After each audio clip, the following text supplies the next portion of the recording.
Hi guys, I'm Liv and today we're doing my June and probably my May reading wrap up because we didn't do one for May because we didn't read that many books. I'm going to be doing my statistics first, as I usually do. If you want some decent statistics of your books and you don't want to pay any money for it, Storygraph is really good. It's really easy to work as well, and I would highly recommend it. So let's start on my May reads. So in May, I read a grand total of 3 books, which was 1,492 pages, and it took me the average time to read or to finish a book was 6 days, and I just liked having a slower pace last month. I was having a lot of things going on. I was in a show, I was in a lot of dress rehearsals, I was very busy. I was finishing uni, so I got through 3 books, which I still think is a really good idea. Was really good in general. This month I also read 2 books on Kindle Unlimited. I want to mention that every month, like how many books that I read on Kindle Unlimited, because I've got a thing right now. I'm trying to get up to 25 books read on Kindle Unlimited, and we are making good progress this year. I will give you an update at the end of this video, I think, and just let you know how I'm doing with the Kindle Unlimited reads. So last month we're going to start off with the first book I read, and that was this book, Will Bury Me by Ashley Winstead. I liked this book. I'm a big Ashley Winstead fan, and I always have been, but I felt like this book really disappointed me purely on the ending. I think that's because Ashley Winstead books have always really shocked me. They've always been really dark, and they've always just gone there with their plots. They've really just, gone there. They've not really shied away from really scary plots and really harsh, real stories. The book that I find really amazing but also was really harrowing to read was The Last Housewife, and this was all based on a cult and how these teenagers had been sucked into this cult when they were kids and how it was still haunting them in their everyday life now as adults. It was a really great book, and so I read this book, Will Bury Me, and it was decent. So this book was about a girl who loses her father and she needs something to distract her from his death, and so she ends up finding comfort in other true crime. So because her father's death, she doesn't believe it was like an accident, she looks into a lot of true crime basically and gets sucked into the internet sleuths online who like to try and solve true crime cases, and she ends up befriending some of them, and there is a big case happening in a town not too far away from them. They end up going to the town and trying to investigate it themselves. Sounds like a great idea, sounds like a great book. Not a great idea though, a great book. And I did enjoy it up until the ending, which I found a little bit boring, a little bit like, kind of saw that coming from the start, and also the very end, the very end, I was just a bit like, didn't like the ending. Now, Ashley Winstead's books are known for having an ending of like morally grey, so the characters end up making decisions that aren't exactly, the best decision they could have made, but that's what makes the book so interesting. And I just felt the end decision at the end of the book, I just didn't like it, and I found it quite meh was how I'd describe it. So I gave that book a 3.5 star. Next book we read was You Deserve Each Other by Sarah Hogle. I adored this book. Now, this is a book that for ages people have recommended this book as like one of the first few books you read when you get into the book community and like when you get into reading. I thoroughly enjoyed it so much, and I would highly recommend it to anybody. You've got those 2 characters and they are set to get married. Now, they hate each other. They are sick of each other and they can't stand each other, but whoever calls off the wedding is going to have to pay for the entire wedding. So they decide to pull pranks on each other and really annoy each other and show their real sides of themselves that they've been hiding from each other. And by doing this, they fall in love with each other's true selves, and you just see these 2 people fall back in love all over again. And it's such a sweet book. I really liked it. They're actually making this into a TV show or a TV film or something. I'm not too sure it's a film or a show, but it's one of the 2 because I saw her post about it literally today and I was like, oh my god. So I know it is becoming something screen wise, whether it's a film or a TV show, whatever. I gave this book a 4.5. I really enjoyed it and it was so much fun. Like, I don't think I've enjoyed a romance like that in a while, where I've just felt myself laughing and not felt like my heart is being ripped out. Like, I do like that from time to time, but sometimes I want a romance that's just gonna make me laugh and just enjoy the whole experience, not have a big third act breakup, you know what I mean? The last book I read this month was Phantom by H.D. Carlton, and I did rate this book rather low. So I gave this book a 3.25, and I felt very disappointed by this book. So this book came after the Cat and Mouse duet, which is Haunting and Hunting Adeline, and that book series has also got Where's Molly in it, and this is the prequel to all those books, and this one was Phantom. So Phantom is about a woman who is married, and she is married to a guy who gambles and drinks silly and treats her really badly, but he's also the father of her kid. And this is in the time of like the 40s. You can't really leave your husband and take your child with you, especially as a woman. He has to just deal with it. But she falls in love with somebody called Ronaldo, who becomes this guy who she has basically turned up at her door all the time, and they have encounters with each other. And this guy is basically like a stalker at first, and he finds himself falling for this girl, and he is involved in really bad things as well. Like he's involved in very violent things like gangs and stuff and mafia. And it's a book, was a prequel, and it basically came from letters that were found in Haunting and Hunting Adeline that were from this grandma, which is the girl in this book. So that is what this book stems from, and we're just getting like, you know, we were seeing what happened back then and why these letters were found in Adeline's house. We were getting the real story of what happened and everything that nobody else knows. I gave this book a 3.25. I really didn't find a lot that I enjoyed. I had fun with it, but I felt like it was very drawn out book. Could have been a novella, to be honest, but it was actually nearly 400 pages, and not a lot happened. Now we're going to move on to the June wrap up. Now June, I read a lot of books because I went on holiday, had such an amazing time. It was like a, you know, like a beach holiday where you just like sit around the pool, and I read so many books. I'm so happy. I read 10 books this month, and I had an average of 3 days to finish a book. That's how long it took me, and we read a grand total of 4,029 pages. Did we read a mixture? I think we did. We read a mixture of formats. So I did end up reading 2 physical copies and how many digital? 8 digital. I really did enjoy all the books I read this month, bar 1, I think, but the rest of them were all 4-star and above, and we even got a 5-star. So the first book I read this month was King of Envy by Anna Huang. I had some enjoyment with this book. So this book is a part of the Kings of Sin series. Now, I did think that Ayana and Vuk were really decent characters. I thought that they were, you know, they had some layers to them, but, you know, they could have been a little bit more, but I did enjoy them. Now, in this book, we have Ayana and Vuk. Now, Ayana is set to marry somebody, and it's a marriage of convenience. However, Vuk doesn't know this, and he is in love with Ayana. And he is the type of guy who is very brutal, gets in a lot of violent situations, and he has a lot of secrets. And he wants her, but she is marrying his best friend. So, you know, messy situation here. We expect nothing less from Anna Huang. Now, these two end up in this situation where there's this tension between them and this like chemistry, and it's like, is he going to find out the truth? Is the wedding going to go ahead? But I will let you guys figure that out and, you know, experience that for yourselves. I gave a 4.25. So I felt like the storyline was okay, and I did have some enjoyment. However, I felt like it was 100 pages too long.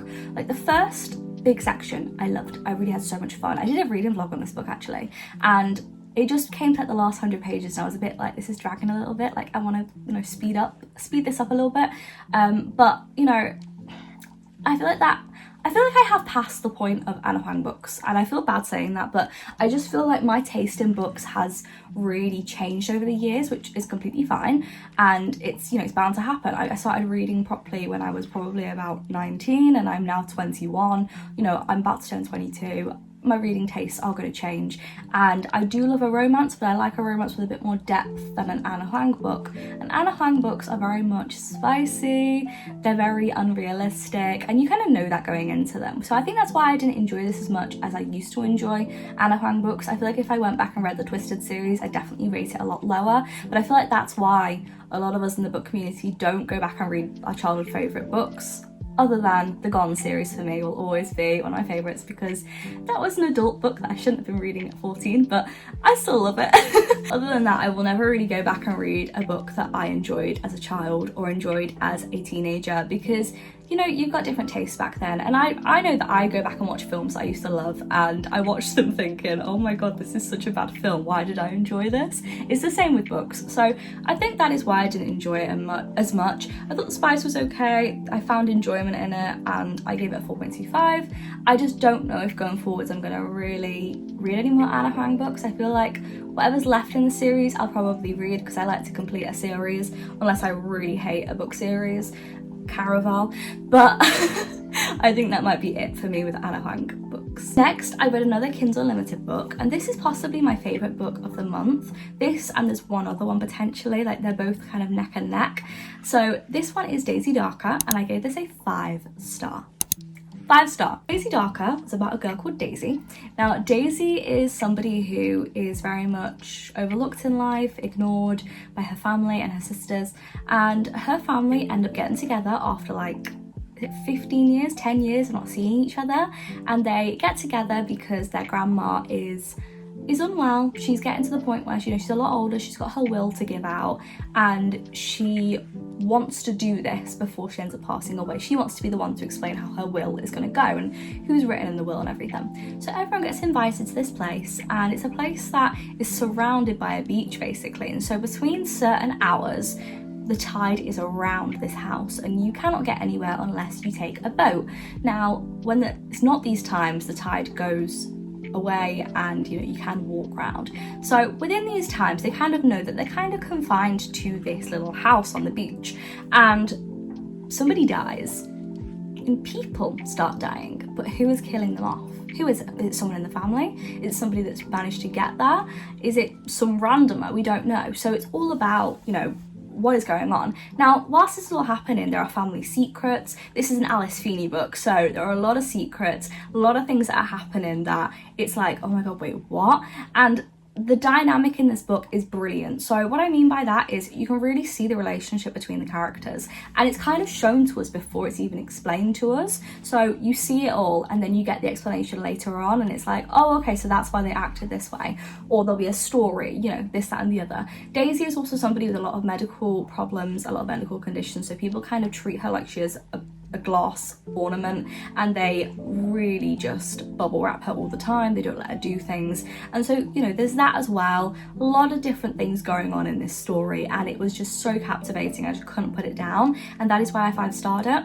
I've written down it had an amazing plot twist, had amazing plot twists throughout, engaging storyline, the flashbacks were amazing, and the storyline was so deep. Like, Alice Feeney really knows how to go deep with her stories, and she reminds me of Ashley Winstead in that way, but I definitely would say Alice Feeney is one of my favourite authors ever. She's brilliant. We've got another Kindle Unlimited book, and this was Cash. Now this one's by, I think it's Jessica Peterson. This is a new author that I've started reading and I really enjoy her stuff. So this book I ended up giving a 4.5. I really liked it. This was a cowboy book. So in this book we have Cash and then our female main character, I can't remember her name, but our female main character's dad ends up dying and she inherits a farm. Now the farm that she inherits is like a ranch, and her like terms of inheriting this ranch is that she has to stay on the ranch, living there and working for I think it's a year, and then she can inherit the farm and do what she wants with it, and her plan is to sell it.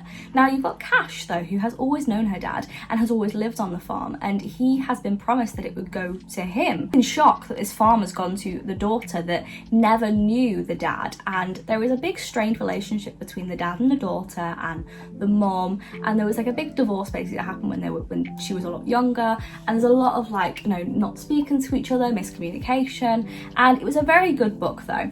So this book, the things I loved about it was the spice, of course. I think Jessica Peterson really writes really nice spice, and considering this was one of her first books I've read, I was really impressed, really like taken aback with how good this book was. I've put that it was brilliant, the plot line was amazing, but my favourite thing about this book was the family aspect. She really has got this way of writing about family that these characters feel like it feels like you know them. It feels like you can see these relationships in front of you when obviously it's a book, like it's done so well. The tropes in this book I've written down, so I've put enemies to lovers, it's got no third act breakup. Now it says that on the book, so I ain't spoiling anything here. Forced proximity and overprotectiveness. He is such an overprotective, grumpy guy, and he's brilliant. I love Cash, and I can't wait to read the rest of the series. We've next got The Mysterious Case of the Alperton Angels by Janice Hallet. Now again, new author for me, really bloody enjoyed this book. Now this book was more of a mystery, and I just wanted something a bit different. I haven't read a mystery in a while really, and I really did enjoy this book. I thought it was really good. So this book, we have a different layout to regular books. So we have a lot of documents and news articles and text messages and emails, and this book is all about this woman who is a reporter, and she is trying to find out what happened with the Alperton Angels cult. Now this is where this woman and this man are both 17 years old. They're basically a girl and a boy really. They have a baby, and that baby goes missing, and so do the boy and the girl. The police protect them because they are very young people, and this is all set in England, by the way, which my favourite place for things to be set book-wise, because the lingo is just up my street. I really get the slang used. But she wants to find out what happened and why this case got brushed under the rug so quickly by the news and by journalists, considering it's such like a strange thing to happen. Why would people just forget about it? The stuff uncovered is brilliant. This book, you have people threatening her, you have people begging to pay her money to drop the case. So many twists and turns, and it was my favourite Janice Hallet book I've actually read so far. I gave this book a 4.5. I really enjoyed it. I found enjoyment in this book, and I know I did because I read 2 more Janice Hallet books this month. We'll go on to that soon, but I really did enjoy it, and I liked the format of it all. It was very refreshing. Next we have Good Bad Girl, which was by Alice Feeney. I really love a mystery or a thriller when I'm on holiday, and I was on holiday at this point, and this book was brilliant. It was really, really good. It was a Kindle Unlimited book, and I just had a lot of fun with it. So this book, we have a girl who works in a care home, and she's very close with one of the residents. Now this resident is not close with her own daughter or her own family and doesn't really get many visitors apart from her daughter, who is the person who put her in this home. And this woman really doesn't like her daughter. She just doesn't get on with her, and there is some reasoning for this animosity between them. Now we get perspectives from the daughter, from the woman at the care home, the old lady, and from the actual carer, and then that carer's mother, and it just is a big plot. So basically, years ago, there was a child that was taken from a supermarket, and the mum was heartbroken, and to this day we don't know who that child was, and we don't know where they went. And this story starts off with nobody talking about the child, nobody even discussing any of that, and it starts in the now, and we get bits and pieces of who in this story this is about, who out of all the women is the mum, and how does this really link with any of the people we're talking about? How do all these characters link with each other? Such a good book. I really thoroughly enjoyed it. I thought it was very creative. The thriller aspect was there. I was on the edge of my seat, or sunbed as I should say. I was honestly captivated by this book. I really enjoyed it. I gave this book a 4.5, and I had a lot of fun. If you want an Alice Feeney book that's not too dark, you want something that's just a thriller, this book would really be good for you, not gonna lie. We next have Wisteria by Adelyn Grace. Now, I have been waiting to read this book. You guys know how much I enjoyed Belladonna and how much I enjoyed Foxglove. Foxglove was a 5-star for me. Now, this book was phenomenal. So this book was about Blythe and Fate, and I really loved this book. It was so good. So this book there was a big plot, and I ate every moment. I loved it. I ate it right up. And in this book we have these 2 people who are forced into this marriage because of something that happened in the previous book, and they hate each other. They have this hatred, but they decide that they're gonna have to be civil with each other. However, maybe there is some stuff that they both don't know about that they're going to uncover. So loads of secrets. If you've not read the Belladonna series, you won't really understand what I'm saying. If you have, you will know what I'm saying. And honestly, if you've read this book, I am honestly in love with this book, and please somebody DM me about this bloody book on Instagram. My Instagram's always down below, and I always say it at the end of the video. It's always on the screen somewhere. Please somebody DM me about this book, because I love it so much, and nobody talks about the Belladonna series. I love it so much. I gave this book a 4.75, and I really had so much fun. I was crying. I did a reading vlog, and I was crying on the sunbed. That reading vlog is already out as well, so go check that out. It's my last video. I'll link it at the end of this video probably, but I was crying my eyes out, I was sobbing, and it was such a fulfilling book. It was such a book that you felt like, it was so much fun. Next we have The Examiner by Janice Hallet again. I liked this book. I felt like it was a decent book. Now I gave this book a 4-star. Again, it was a similar format as the last one. So this book is about a examiner who is trying to find out what happened to a person on this course. And this course is at a college. Now, he believes that somebody on the course died and they're all trying to cover it up. Now, we get evidence through text messages, emails, forms, assignments, essay papers, and we have to uncover the truth. And it was such a good book. I was honestly, so my head was like being like this every 5 minutes, like, who do I trust? And I was really enjoying this book so much. I gave it a 4-star. Now you might think that's a bit of a low rating compared to the other book. Now I did enjoy this book, but I felt like I got a bit lost. So this book, there was a lot of talk about tech, and tech basically was just what got me lost, and I just feel like my brain just didn't absorb all the information at times, and it was just very confusing for me at times. But overall I did enjoy it and I did get the gist. Next we have The Appeal by Janice Hallet. Again, we love Janet Hallet. Why would we call her Janice? She's called Janet Hallet. I'm so sorry. But this one I ended up giving a 4.5. I really enjoyed this. So The Appeal is about, this one's a big story. So this one, we have a village, or like a really small knit town, and we have this family who are like the centre of the town, and their daughter ends up needing money for a brain tumour that she has, and they end up basically trying to do fundraising in the town, and they're all doing as much as they can fundraising wise, but people are starting to doubt things in this family's story. Is the money all going towards this child? Is the child even sick? What is the money going towards? Like, do you know what I mean? There's loads of stuff like that happening, and a lot of emails, a lot of transcripts, loads of things happening, and it was amazing. Like, I really enjoyed this, and if you want a good Janet Hallet book to start with, I would definitely say The Appeal is a really good one, and I had a lot of fun with it. Like, I was sad when it ended. Like, I had so much fun. Next book I read was a Kindle Unlimited book, and this one was The Perfect Marriage by Jeneva Rose. This book, I'm not gonna hide, this book was a 1-star. A 1-star. I've been really excited to read this book. Now, this book is about a woman who is a defence attorney, and she has to defend her husband, who has been found out that he had a mistress, and it's believed that he has killed her. Now, that is the base of the plot of the story. That is pretty much the basic plot. However, it doesn't really get much detail than that. It was a very far-fetched story. The plot was messy, and I'm just going to be honest, I thought the characters were very mediocre. I felt like the plot was boring and the ending was very boring. The story made little to no sense. Unrealistic, that I actually started highlighting things that I found funny because I thought it was that unrealistic. And I thought that the police department was wildly unrealistic. It didn't make sense to the storyline.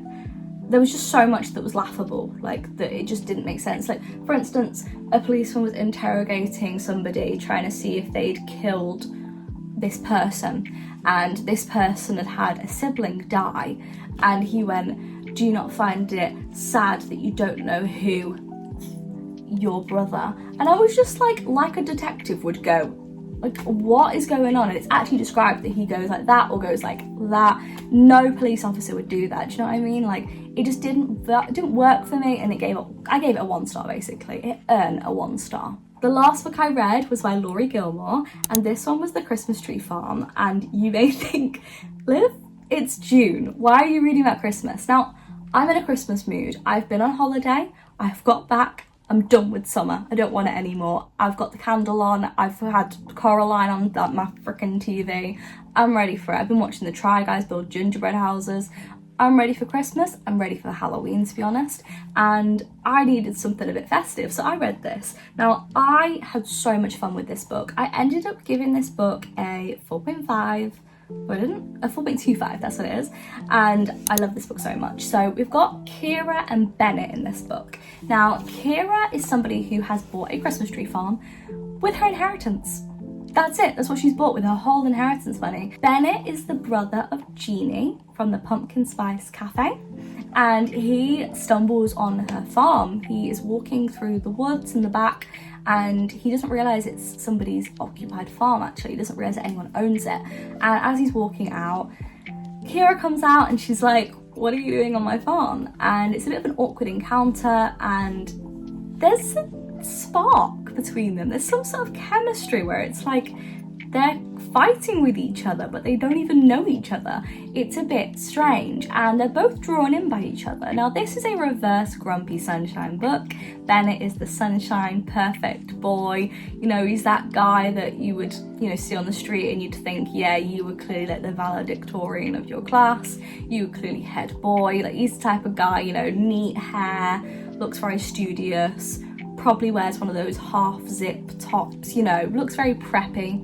And then you've got Kira, who just can't stand Christmas, very grumpy, and doesn't like to be disturbed. Just leave her on her own.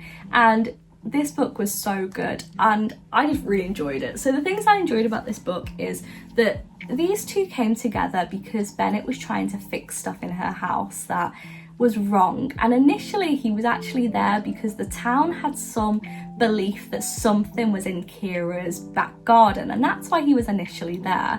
Now, this developed into Bennett caring about Kira because he has a problem where he just wants to fix things for people. He wants to make life perfect for everybody. And so he was fixing her boiler, trying to fix the heating, trying to fix her plumbing, radiators, and he's a Mr. Fixer. Now, Kira has a problem too, where she cannot accept help. She's obsessed with wanting to be Miss Independent. And I get that. She is somebody who has always been depending on people throughout her life, and she wanted to prove that she could do things on her own. Now, throughout this book, these two characters have to really work on themselves. Kira has to work on being able to accept help and able to do things for herself because she wants to, and be a bit selfish at times. And then you have got Bennett, who is a people pleaser, a Mr. Fix-It, constantly wants to be there for people, to be needed, and feels as though women are going to get bored of him unless he is constantly helping them and fixing things for them. He feels like he has no other attributes, basically. These two people have to work through their own issues before they can even consider being with each other, because the obstacles they put in place are put there by themselves. They're not even obstacles that really exist. They're things that they're putting there themselves, and they have to overcome their own things, their own anxieties, their own worries. And it was a really good book. I really enjoyed it, and I love Laurie Gilmore books. They're always feeling like a hug. I'm not gonna lie, honestly, they just feel like such a cuddle and a hug. And if you want a book that's not going to be too serious, but it's still going to be really good, I'd recommend a Laurie Gilmore book. That has been all the books I've read this month and last. I hope you guys have enjoyed. I'll see you guys soon with another video. I told you I'd update you on where we are with the Kindle reads, didn't I? So right now, we have read, in total, all my books that I've read, we are at 44. And Kindle reads, we have read 10 out of 25 this year. Still a great number, very happy with that. And yeah, this is how the chart is looking every month with how many books I've read each month.